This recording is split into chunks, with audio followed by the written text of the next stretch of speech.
नमस्कार, रुचकर मेजवानी विथ स्मितामध्ये तुमचं स्वागत आहे। गणेशोत्सव जवळच येत आहे आणि त्यावेळेस आपल्याला गणपतीच्या नैवेद्यासाठी काहीतरी वेगळं आणि काहीतरी खास करण्याची इच्छा असते।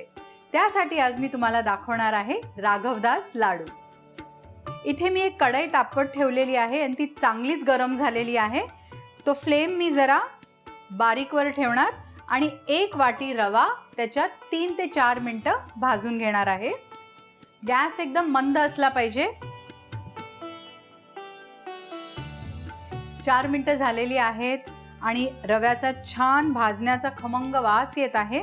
आता आपण गॅस बंद करून त्याच्यात 2 वाटी ओलं खोबरं किसलेलं घालूया। हे व्यवस्थित मिक्स करून घेऊया आणि मग बाजूला काढून ठेवून देऊया।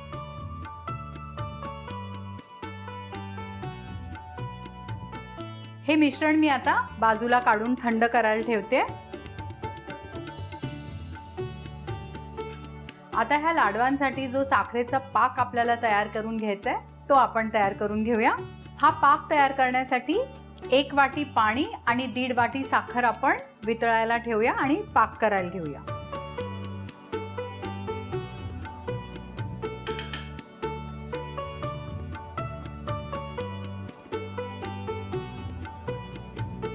हा पाक बनवायला 5 ते 6 मिनिटं लागतील आणि हे आपल्याला सतत ढवळायला लागेल।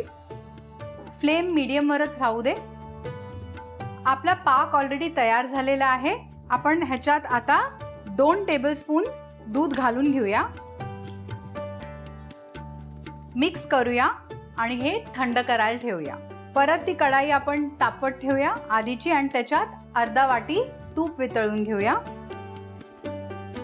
तूप ऑलमोस्ट वितळलेला आहे।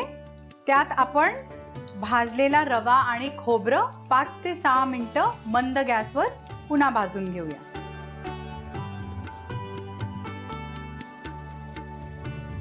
हे भाजत असतानाच आपण थोडासा तुकडा काजू आणि मनुका घालून घेऊया।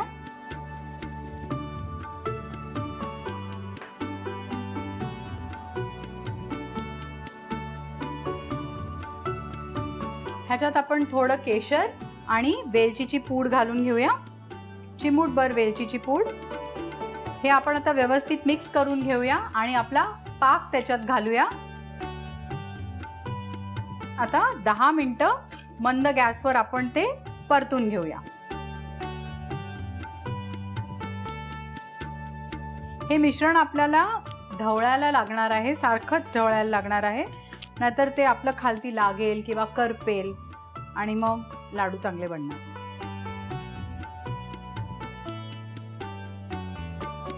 10 मिनिटं झालेली आहेत। हे मिश्रण एकत्र आलेलं आहे, ह्यातला रवाही शिजलेला आहे। आपण आता एका थाळीत हे काढून थंड करायला ठेवूया।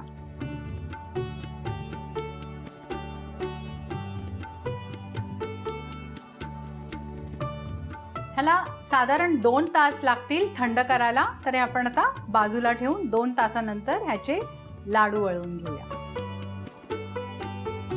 आपलं मिश्रण छान थंड झालेलं आहे, त्याला 2 तास लागले। आता आपण ह्याचे लाडू वळवून घेऊया। वळताना जर हाताला थोडंसं तूप लावलं तर ते अजूनच छान वळतील।